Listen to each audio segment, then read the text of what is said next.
Welcome to USA Global TV and Radio, where our mission is to provide education, entertainment, hope, and inspiration. USA Global TV and Radio connects you with experts and audiences all around the world every single day to help you succeed in business and to live a richer life. Visit us at usaglobaltv.com to learn about career and life-changing training and mentoring programs like the Listening Mentor. Subscribe to our newsletter to stay informed about our special programs and offers. Discover how you can become a guest on one of our shows or a host or producer of a USA Global TV and Radio show of your very own. That's USA Global TV and Radio, where the doctor is always in.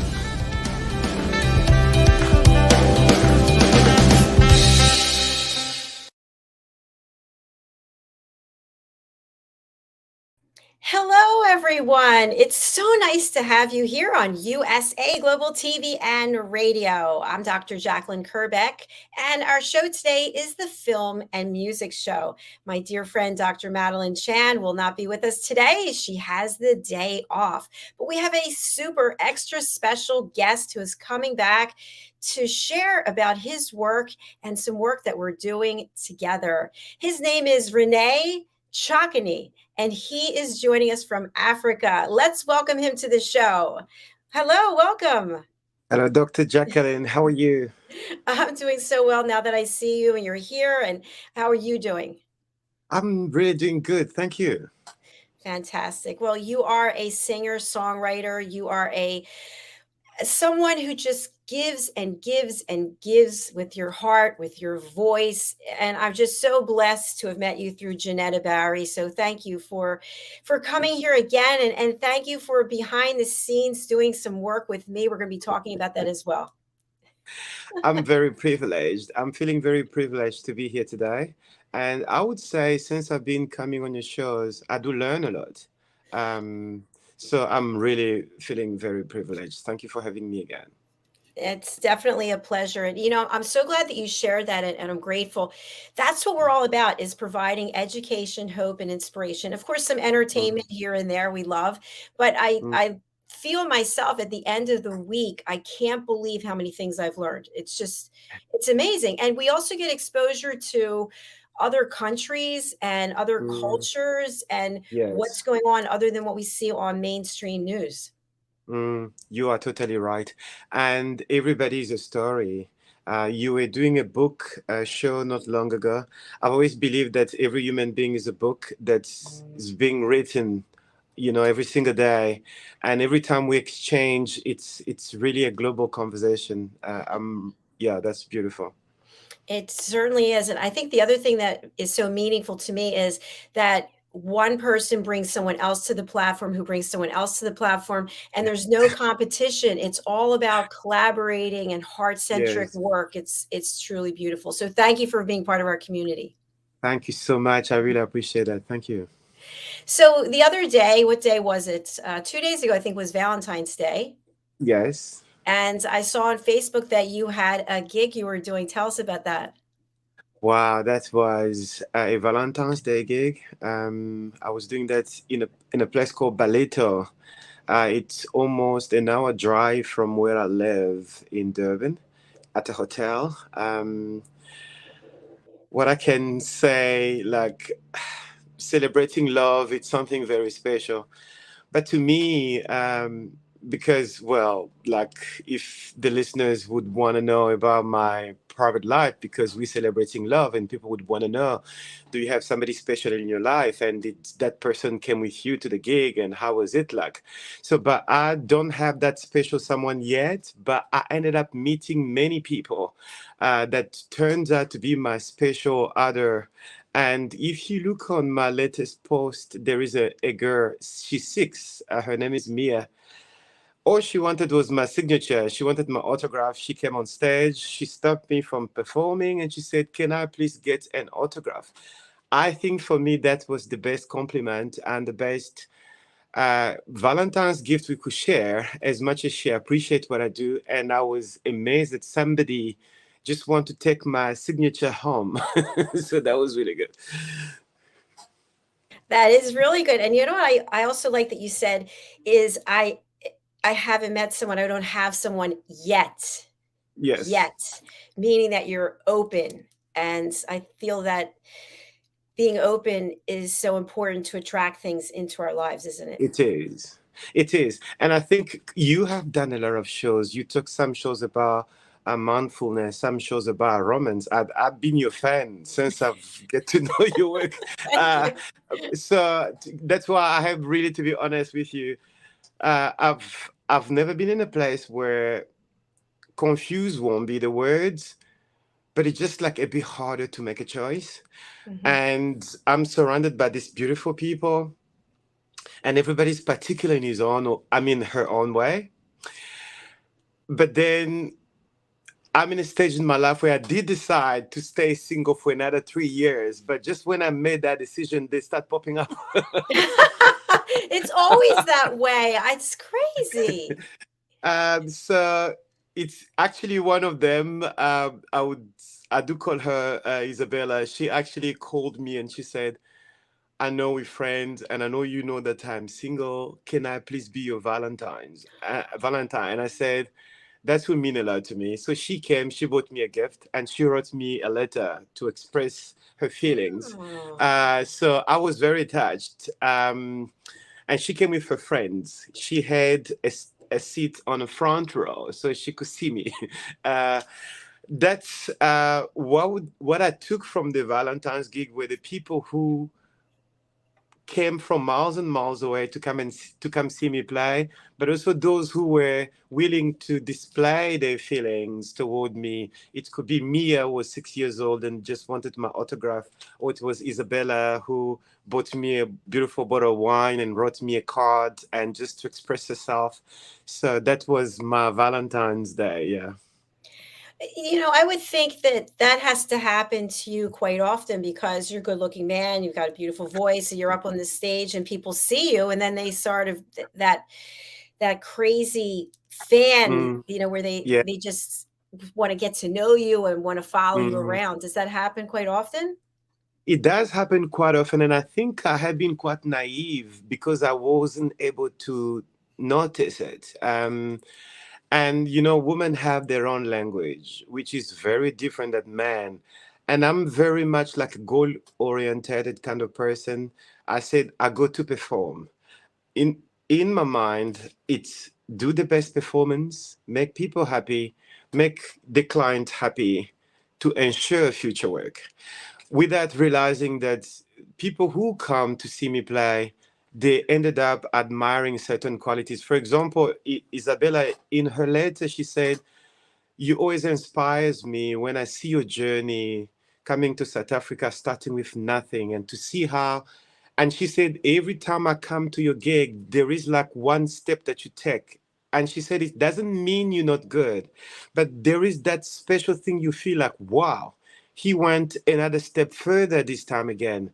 How did he do it?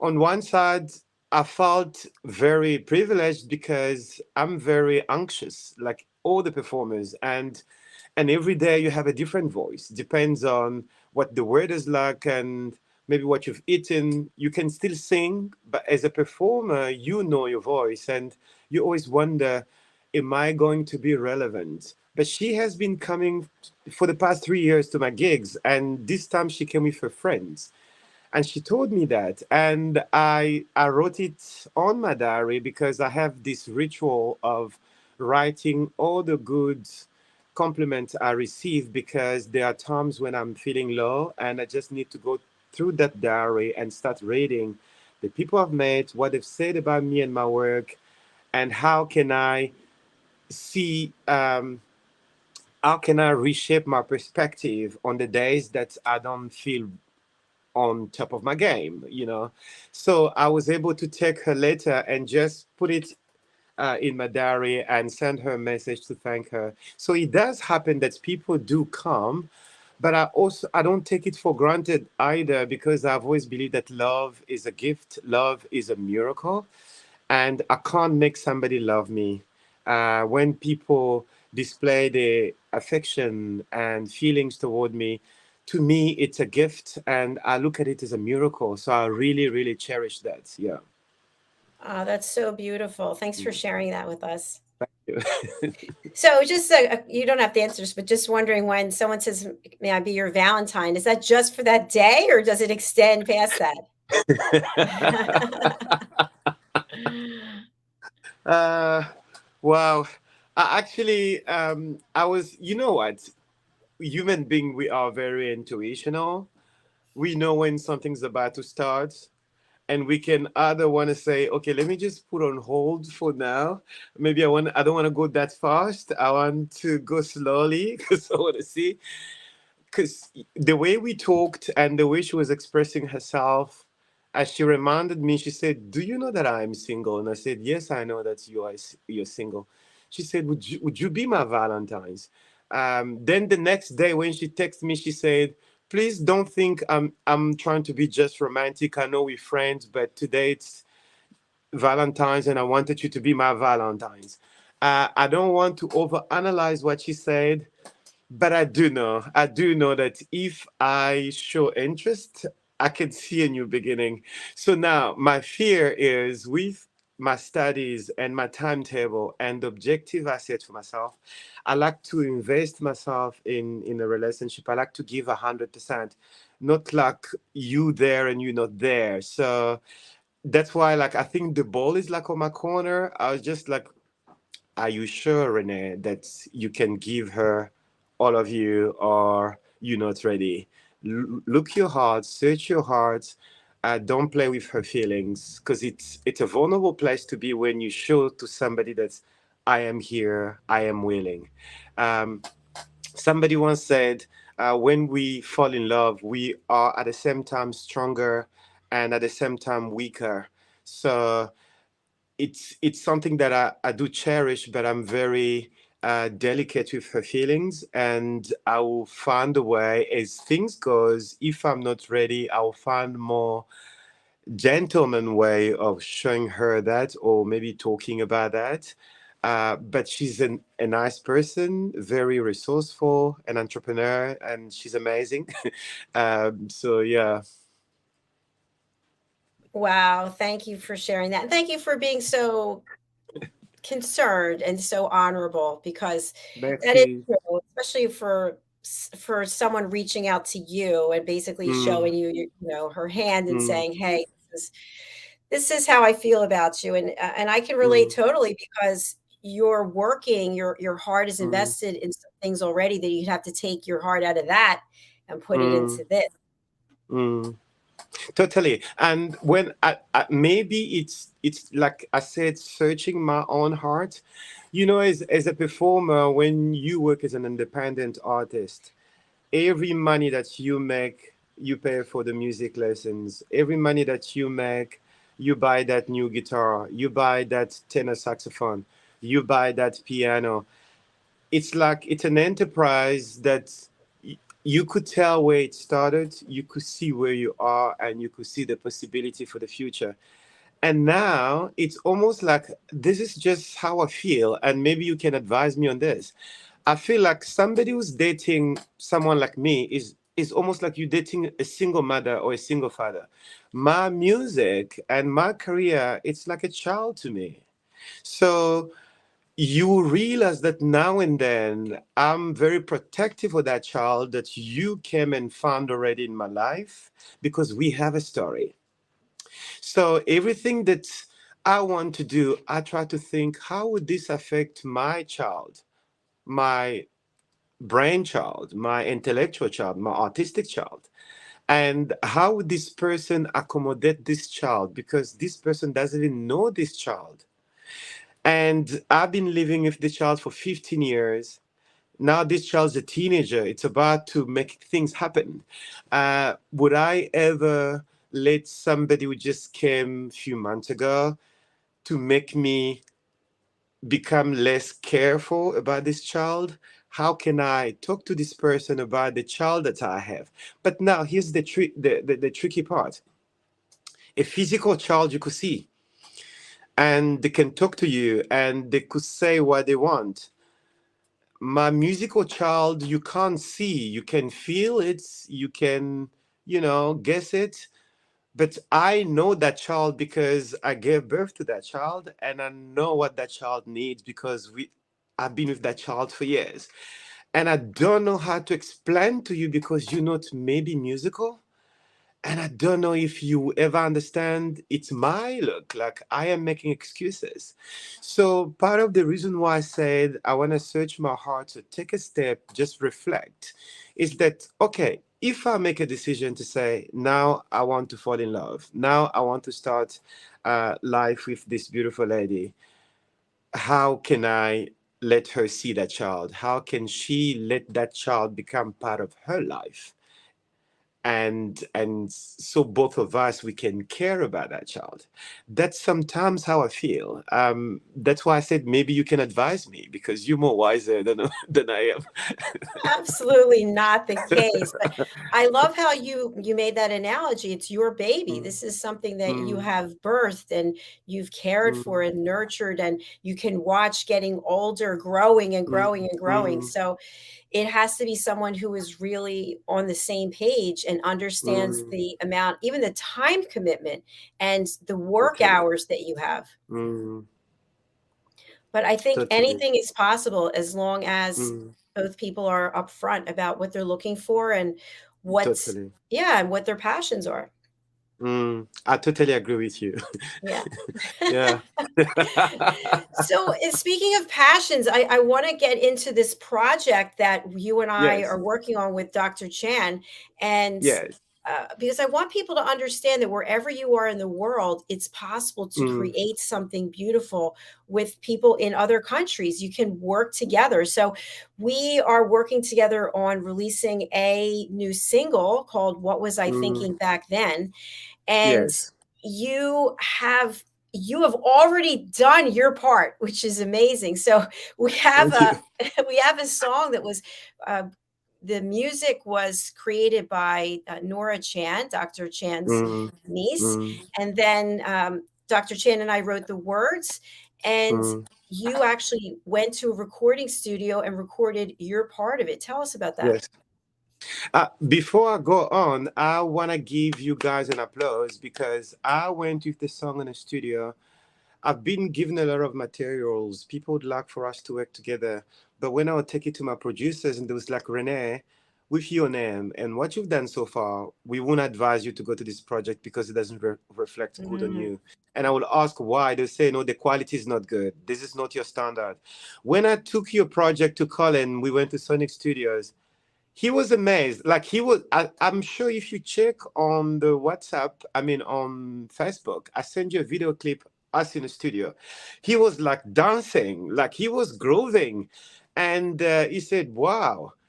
After me recording it, he didn't believe that it stops there. He thought there is more that he could do. So I said, no, no, no, it's already done. I just want to put my vocals. Then I'll send these files back to the US and to the UK for Dr. JACALYN to record her part. And then he said to me, if they need anything more that I could do, please tell them that I'm here and I would like to work with them. And that Wow. was because he felt the project that is so great quality work. The lyrics was good, the sound, the music, and they just want you to give more of yourself. So I feel blessed to be part of such a great project. Thank you for inviting me. Oh, thank Um, you. Where can I see this Merci. video?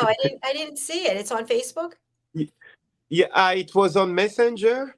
On I did Messenger. send you when I started the studio, I took few video clip. I don't know, because I did film Colin. He was like dancing. Um, and coming to how it worked, it was the easiest part ever because when I record my work, I am the musician, I am the composer, I am the singer, I am the songwriter. So I do a lot at the same time, and it takes a lot. So when I work on my own project, I will maybe lay down piano first, as I do play often with acoustic instruments. So, or I'll play the guitar. Then when it's on, then I'll lay my vocals. Do I want it to be just vocal and an instrument? If okay, then I will leave it that way. If not okay, then Colin and I, we work on creating some beats. But it's usually me telling him what kind of sound I'm looking for. Do I want like kind of like 80s sound or funky kind of like Motown? Because with software now, you can literally reproduce those kind of sonic. Um, and when I had what was I thinking back then? That was the easiest part for me because all I had to do was to sing. 90% of the work was already done for me, including the words were written for me. So all I had to do was to sing. So I booked the studio for 4 hours and I done the work in less than an hour. And Colin said, but Rene, how would you book for this many hours and you only sing a couple of lines? I said, well, I didn't know because Colin is very disciplined and is very meticulous. If it's not right, you have to start over. So I was like, just in case. He said, sing over. We need at least enough time. So I had a lot of fun, and I'm actually now looking forward to hear the complete project. So now I want to ask you, when is the song coming out? I know it's stuck with me. Part of the reason it's stuck Okay, with me is that I have to practice. I haven't been practicing singing the song for okay, probably 5 months or so, maybe 4 months. okay, So I okay. have to get with Dr. Chan, and Mm, she's my vocal coach, and then run mm. through it a number of times. But you know what my goal is, to have it out there by March 26th. I know your birthday. Yes, exactly. That would be So great. I know. So uh, I think it's still okay. doable. But Renee, one thing I'd love for you to share with people, for people who Yes. have no idea what's involved with Mm, recording a single, releasing a single, what is mm. that whole process? It's very complex because since the quarantine and COVID-19 pandemic, the way we release music have completely changed. I was actually researching Spotify. Actually, the data says every single day on Spotify, people release 60,000 new songs every single day. That just shows how much songs are out there looking for the same people that we are. Um, to release a single, I would like to go through steps. The first step is you need to have your own materials. If you want to do a cover song, then you need to get a copyright from the publisher. If you want to do, I don't know, Elvis cover, or I don't know, Michael Jackson or Stevie Wonder, so you would need actually to be legal in your dealings. Otherwise, you have a problem with the law. But in case you write your own work, in case you write your own songs, just make sure that your materials are ready. Sometimes people can have a draft and they think it's a song. It just need to be brushed again. And the best way to go is, if you have friends who love your work, just send them a demo, get some feedback. And my best way to get feedback is to sing for kindergarten kids. They don't have a reason to lie to you. If it's good, they will show you it's good. If it's not good, you'll see. These kids, like these toddlers, they will show you that this is good, we love it, or it's not good, we don't love it. And they can't shy away to show you that. And that's how I test my songs sometimes. But because I do perform a lot, within my set, I will sneak the song and I'll watch the crowd, and then I could tell which one is potentially ready to be released. So that's it's on the first phase of preparation. And when it's ready, then I will arrange studio time. And it depends, do I want it to be acoustic, voice, guitar, voice, piano, or do I want with other instruments? Then I will decide if I would like to hire a session musician to accompany me, or I can leave it to the producer in the studio who can create beats or sound through the software that the studio might have. And once that is done, the deal breaker now is how to release a song. And I know people that just say, well, I'm releasing my song. But how would people know that you have a song out? Because we have a 60,000 on Spotify only. But then we have a Apple Music, we have a Deezer, we have many streaming platforms, we have a YouTube Music. How would people know that your music is out there? And where can they find your music? Um, I'll be honest with you. I released 3 singles during the pandemic and I didn't have all this information. You might laugh, but my reason for releasing this music during the pandemic was I was a bit paranoid. I would see people dying of COVID. So it's like, what if I die? How would people know that I existed and I was a musician? Because I don't have anything yet. And the beauty about releasing music on the digital platform, unlike the CDs, because we'll talk about the advantage of CDs and digital. Uh, for the digital, it stays online forever. You know, generations will come later, might discover new artists. I know people today that play music during there was this guitarist called I forgot his name. He was playing the blues in America, and I didn't know who he was. There were rumors that he sold his soul to the devil, but I don't know. But that story made me want to discover his music. But he lived almost, it could be almost a century ago. But because his music is online, I could go and discover a new artist. So that was in my mind, and I said to myself, I said to myself, how can people remember me? How can I leave a trail to my family, to my friends? You know, that's when I said, okay, I'm going to release my song. So I didn't really check all these steps of a successful single release. And I could see that the success was quite limited. And I can now explain why it was limited. I just realized that when I was releasing music, I would like said, okay, I want to release it tomorrow, and I'll set a date. That's it's called fast release.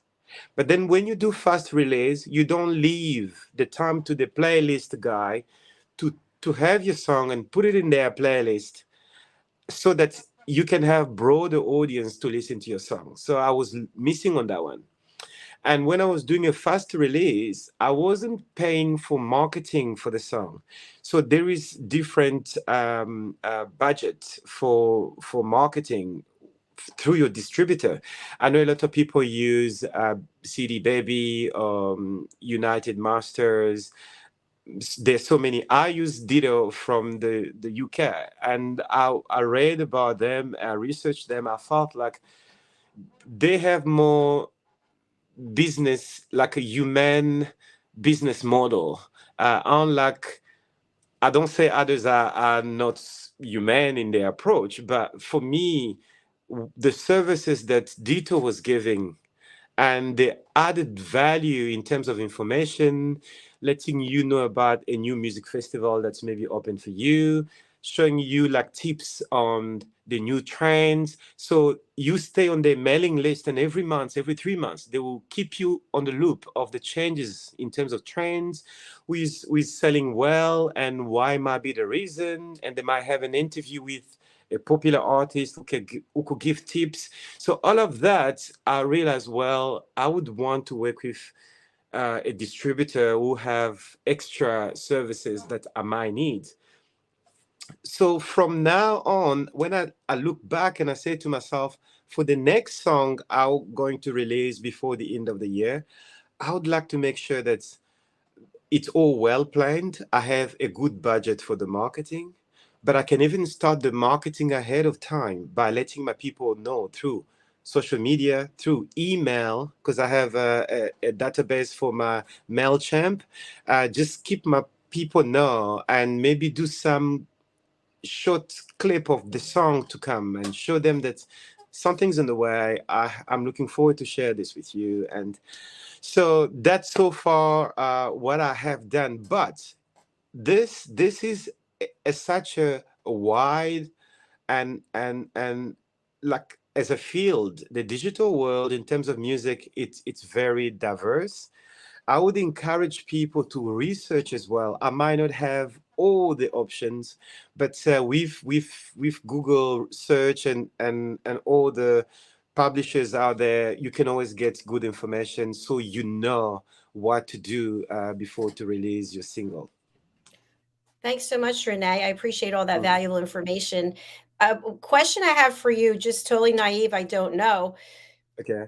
Do they still have CDs? I heard that, what are they called? The big albums, Vinyl. vinyl, that Yes. vinyls made a big Yes. comeback. So is a person like for me, I'm on CD Baby for the first song, Listening Lazies. Yes. Mm. Is that an option as well for anyone, or do you have to have an agent, or I don't know how it works to go I on vinyl? think the best way to go would be actually to research that. I saw a French artist that I love very much. His name is Pascal Obispo. They had songs like part of the play of Victor Hugo, because I don't know how to say it in English. Um, so he just tweeted last week to say, "Hello, my friend. I'd love to let you know that the vinyl, the Die Commandement, that's the name of the song, is now available in vinyl. You can get it, and then he sent a link that people can go to, and then they will find where to get the vinyl. You know what? I'm having a feeling that as much as the digital got its own advantage, in terms of quality sound and quality and also like the personal experience, holding a CD in your hand, holding vinyl in your hand, something you could carry, that your favorite artist can sign and say, I love you, thank you for supporting me. I have a feeling that it's going to come back even big time, because I'm having people, maybe US may be different, in Africa not everybody can access internet, not everybody can access online banking, because you have to have a bank card to buy music online. So now everywhere I go, they do ask me, do you have CDs? And I was like, wow, there are people still looking for CDs. So I need to make sure, as much as I can have an online music available, I need to make sure I also got the physical CDs and vinyl available for whoever would love to support. So I think that is something we need to think about. I really agree with you. I Mm. love the idea of holding something and saying, Yes. "Yeah, this is my work. This is my I'm Yes. giving it to you." Yeah, Yes. exactly. But I don't know how that works so well, so we'll have to look into that. I will look into that. Maybe we'll have another show, because I need to have more facts and more precise information for our viewers. And I'm sure it's going to be beneficial. All I do know is Taylor Swift, if not 2 years ago, it could be 3 years ago, she made that bold move. She took all her music off the streaming platform. And there were music commentators who said that was a very strategic move, because people wanted to see her, people wanted to hear Taylor Swift. So when they would go to concert, there were CDs available. So Hmm. she have her own containers of CDs and vinyl at her stadium. When you come to see her, you buy a CD, you buy a T-shirt. She wanted to create that experience so that Mhm. you could say, "I remember, I got this from Taylor Swift concert." And I think there is so many ways that we could do with the possibilities that we have. Yeah. And I'm also thinking that that's another expense. Mm. So that investment in making the CD or the vinyl, that money has to come from somewhere. From somewhere, totally, totally. I remember when I started, that's what I would do. I would have some money. uh it makes me laugh, well, because it's not such a big number, but my first ever CD I made when I came to South Africa, it happened, I was just playing in a club, and I was playing Father and Son by Cat Stevens. So there was a gentleman in a venue said, if you ever make a CD, I'll buy. I just took it as a guidance. I started putting my songs together, and I remember recording that album in 3 hours, which means I was playing and singing at the same time, and I did it in about an hour and a half, and I left the other hour and a half for the engineer and producer to mix and master the work and give it to me, give me my masters.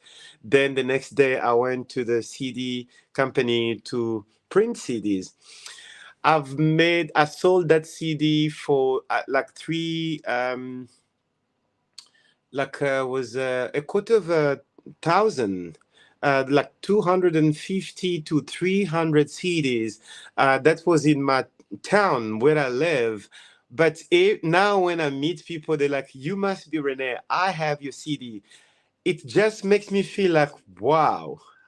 First of all, I could say I'm coming from somewhere, but then I do respect them for the investment they made from my very beginnings, that they believed in me, and that I didn't have a bigger budget to do all of that.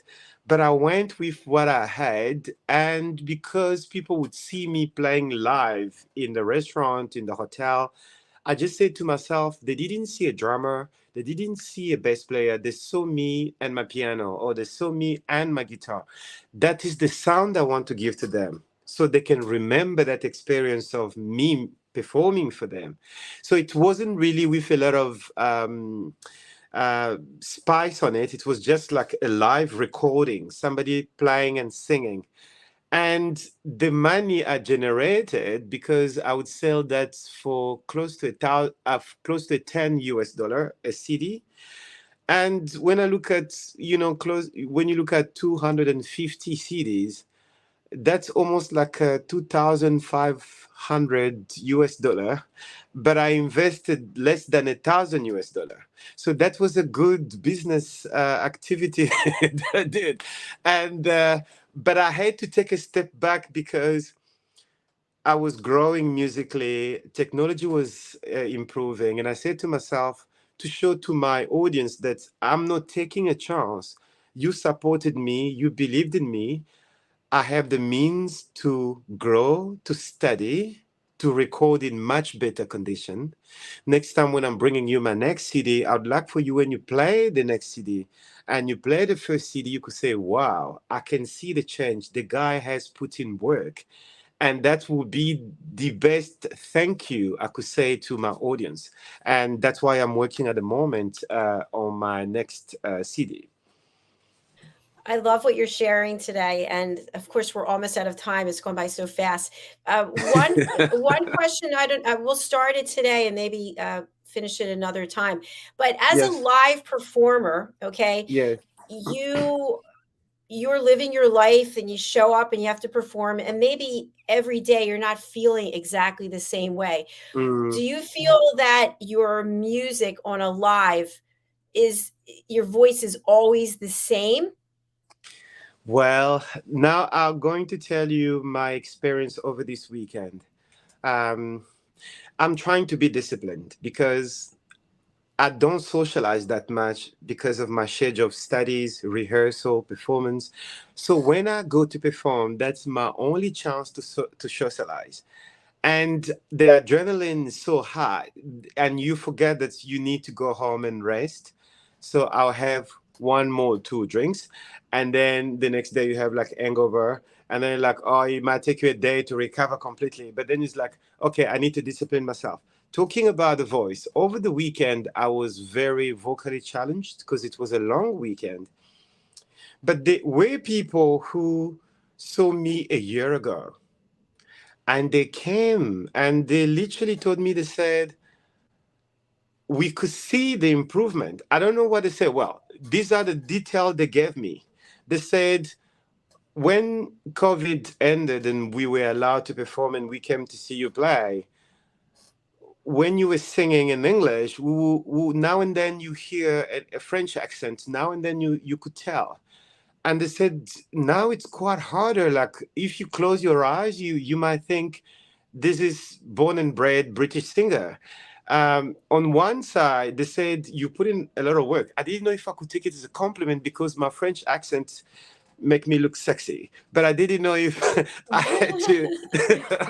So, but so when you're talking about, does the voice sound the same? It doesn't sound the same, but I had to learn to sing with every voice I have. Sometimes my voice is so exhausted. So I know there are songs, if you wake me up, I don't have to warm up.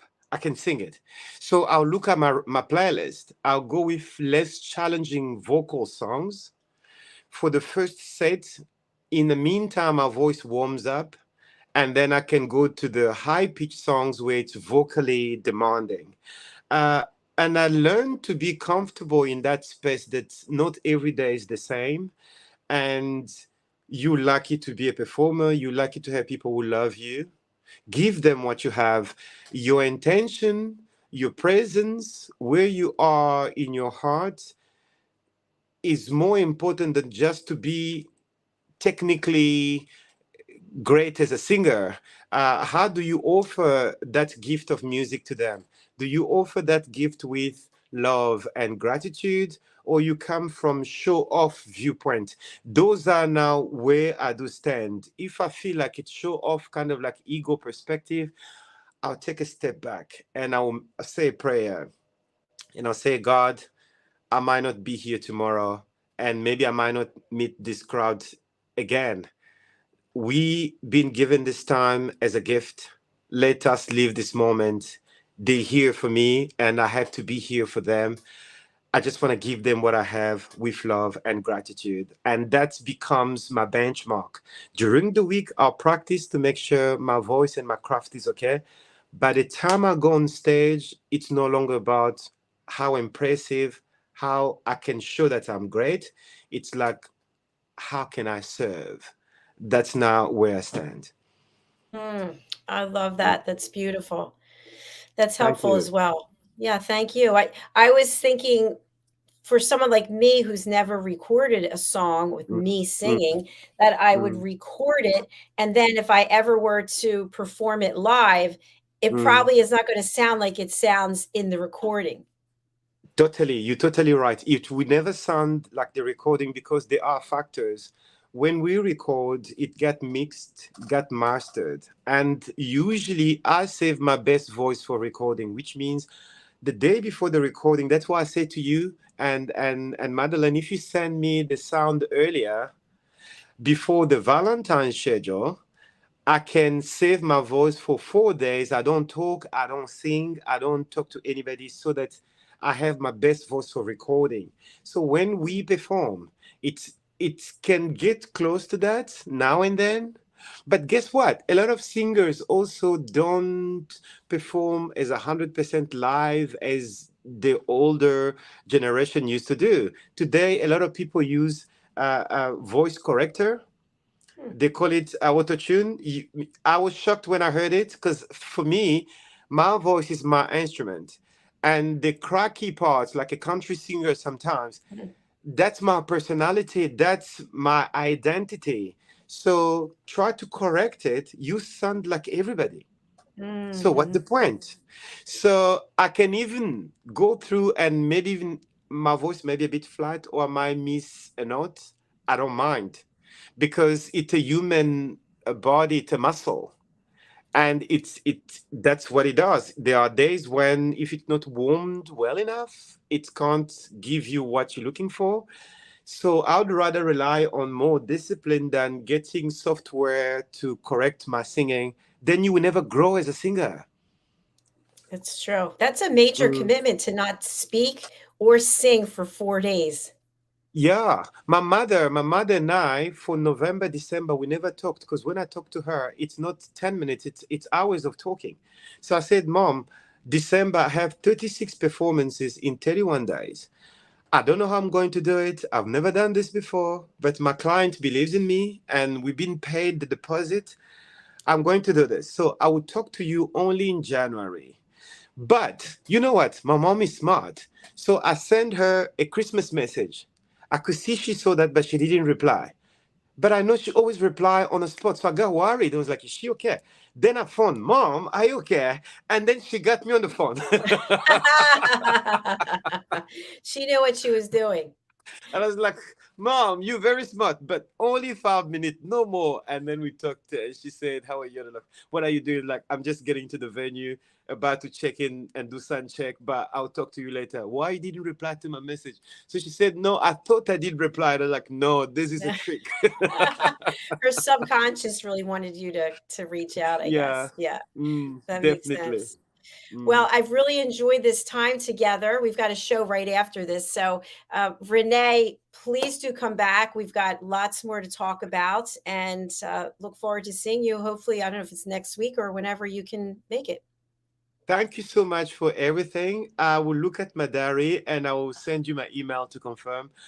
I am feeling very privileged. Thank you. Thank you. And for people who want to reach out to you, who would you like to Yes. contact you and how should they do it? I would like for them to go to my website. You can also have a way to stream my music because all the icons of the streaming platforms are there and all my social network are there. It's much easier place, ReneTshiakanyi.com. And you can also email me through my mailing list. And let's talk, let's make music, and let's make the world a better place to be. Fantastic.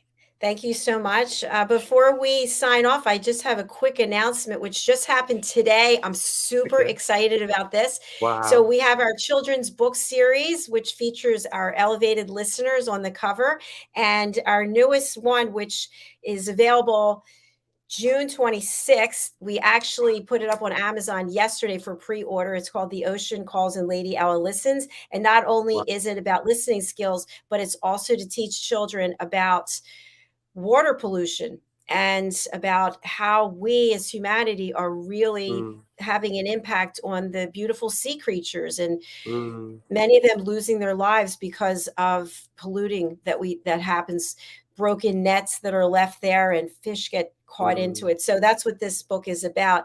And today, after releasing it yesterday, became a #1 Amazon new release in children's environment and ecology books. So Bravo. thank you. So it's available now with the rest of our books over on Amazon. Just put in my name, Dr. Jacalyn KERBECK, and I thank everyone who's involved with the project. So thank you, Super. Renee, and Thank hello you, to Dr. Dr. Madeleine Jacqueline. Chan. Thank Hello, you. Dr. Madeleine. Hope to see you next week. All right, bye for now, everyone. We'll be back with the wise ones. Bye, Renee. Thank you. Bye bye. You Bye. take care. You too. Bye.